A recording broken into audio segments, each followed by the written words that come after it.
Hi, this is PT Elliott. This is my YouTube channel. Please subscribe and please like my video. I'm a singer-songwriter and I have autism. And one of the questions that I get asked often is, did autism have any effect on your ability to do music? And the answer to that is yes, a resounding yes. And I'd just like to say right off the bat that my experiences are my own. Not everybody who has autism are going to have had the same experiences that I have. It's a very broad-ranging spectrum. So this is me. Here are some of the symptoms, for lack of a better word, of what people with autism deal with.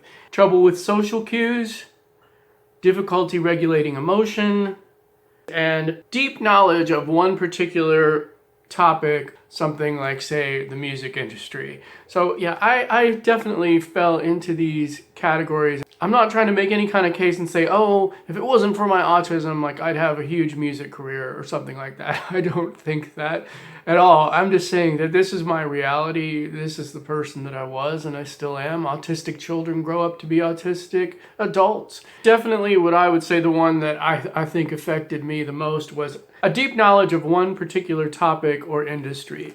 I certainly had an intellectual understanding of the music industry. I was obsessive about it and read countless books. It totally remained cerebral. I did not do anything with it for most of my life. Now I use it a lot more because I'm actually trying to do music, but for most of my life it was just book knowledge. Totally going on in my head. And again, I'd like to say, I'm not making the case that I never performed out live or never recorded music or anything like that. I did. It's just that the person that I am as an autistic individual completely colored all that stuff.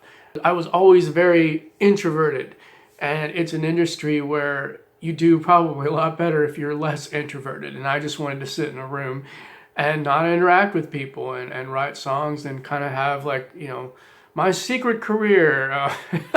If you have all this knowledge in your head and you have a whole career planned in your head and you have all these ideas just in your head, then the only person that knows about it is you. I'll give you a couple examples. The first one is one time I told my doctor that I was reading a book about the DASH diet. And she said to me, well, PT, most people with autism who read a book about dieting, they don't end up dieting. They just read the book and sort of digest the information and then don't do anything with it. And I don't know if that's true for everybody, but certainly it was true for me, because I said to myself, well, no, I'm not going to do that. I'm going to actually go on the diet. But I read the book and I did not do anything with the diet. There's a film called Mysterious Creatures with Brenda Blethyn. It is a British film, and it's about a young woman with autism and the problems that she has with her family and the problems that her family has with her.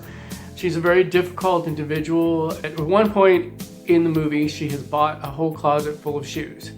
And it's literally just filled with boxes of shoes that are falling out if you open up the door. And she never wears them, and her family is going bankrupt because she's charging shoes on credit cards to the max, and she never wears them. Her mom says, what is it with these shoes? Why do you have all these shoes? And she says, well, these shoes are for when my real life starts. When my real life starts, I'm going to have all these shoes. When I find the people that I'm meant to be around who are worthy of me, I'm going to have these shoes and I'm going to wear them around them. And, I can totally relate, because I think that's exactly what I did with my music and with so many other things in my life, is that, I'm like, okay, when this happens, this is when I'm going to do it. When this happens, this is when I'm going to do it.